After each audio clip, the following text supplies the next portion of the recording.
مخصوصا که توی مصرف هم بیفته از خانواده دور میشه، پر رنجش، پر کینه که اینا مثلا فلان خواهرم و فلان داشتم به این فکر میکردم آقا اینا با شما چیکار کنن؟ اگر گیر بدن که هی کنترلت کنن که میگه چرا گیر میدی، اگر ولت کنن با حال خودت میگه چرا ول. تعادله رو باید داشته باشن.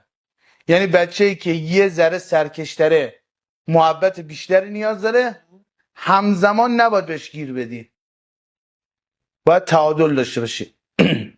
همین شد. جا داره نصیحت، جا داره. تو جمع نیا به بچت گیر بده که تو باید این کارو بکنی.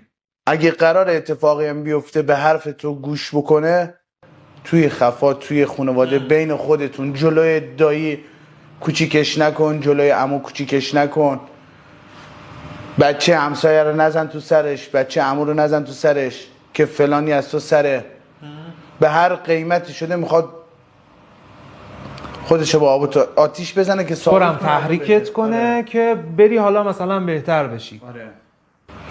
و احساس سرخوردگی به دست بده و باعث بشه که به خودت بگی خب حالا 4 تا یه نخ اولشو بگم یه نخ سیگار بکشم بذار ذهنم آروم بشه. سیگار بهت حال میده، این اتفاقات بیشتر میفته، تو میری سمت مشروب، سمت پر کردنی.